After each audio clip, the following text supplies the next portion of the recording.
1. Faktor ekonomi perdagangan rempah-rempah. Pada abad ke-15, rempah-rempah seperti lada, cengkih, dan pala sangat mahal di Eropa. Jalur darat dikuasai perdagangan Arab dan Turki Utsmani, sehingga Portugis ingin mencari jalur laut langsung ke Asia agar lebih murah dan menguntungkan. 2. Faktor politik dan persaingan antar negara Eropa. Portugis ingin menjadi negara kuat dan unggul dibanding Spanyol dan kerajaan Eropa lain. Ekspedisi samudra dipakai untuk memperluas kekuasaan dan wilayah. 3. Faktor agama, gold, glory, gospel. Selain mencari kekayaan dan kejayaan, Portugis juga ingin menyebarkan agama Kristen ke wilayah yang mereka temukan, terutama di Afrika dan Asia. 4. Perkembangan ilmu pengetahuan dan teknologi, kemajuan di bidang pelayaran dan navigasi, kompas, peta, kapal karavel, membuat bangsa Portugis berani menjelajah samudra yang sebelumnya dianggap bahaya. 5. Letak geografis Portugis. Portugis berada di tepi Samudra Atlantik sehingga masyarakatnya terbiasa berlayar dan memiliki tradisi maritim yang kuat.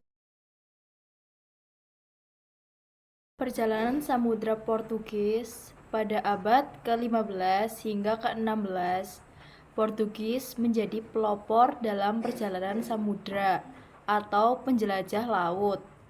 Tujuan utama mereka adalah mencari jalur perdagangan baru, terutama untuk mendapatkan rempah-rempah langsung dari sumbernya di Asia tanpa melalui perantara pedagang Arab dan Fenisia.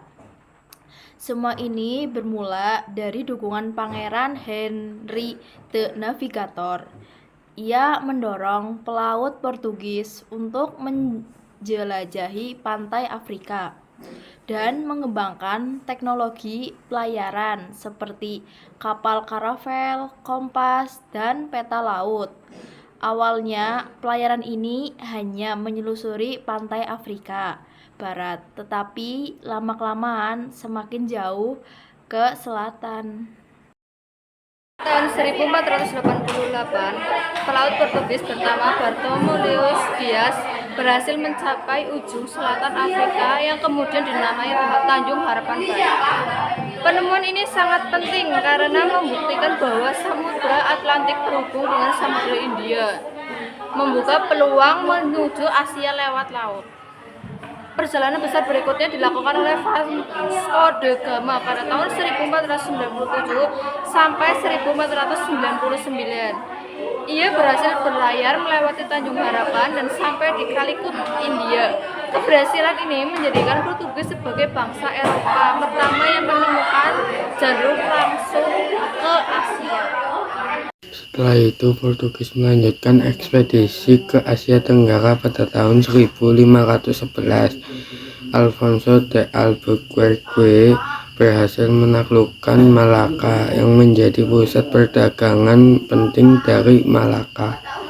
Portugis melanjutkan pelayaran hingga ke Maluku, pusat rempah-rempah dunia. Akhirnya Portugis membangun jaringan dagang dan benteng di sepanjang jalur pelayaran dari Afrika, India, Malaka, hingga Maluku.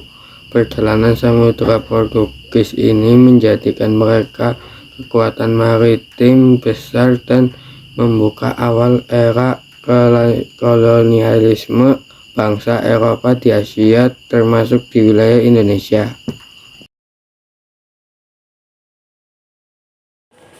Pada tahun 1487, toko Bartolomeo berhasil mencapai Selat Afrika yang kemudian diberi nama Tanjung Harapan.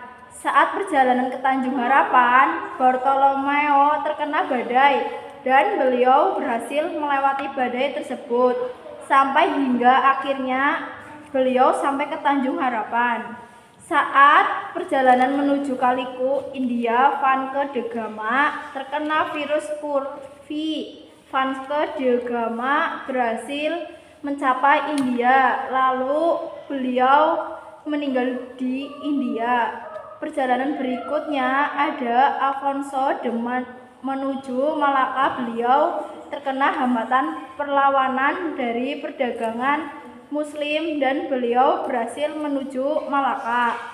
Perjalanan selanjutnya adalah Peter, ia terkena hambatan keterbatasan logistik. Beliau berhasil mencapai Pulau Malaka.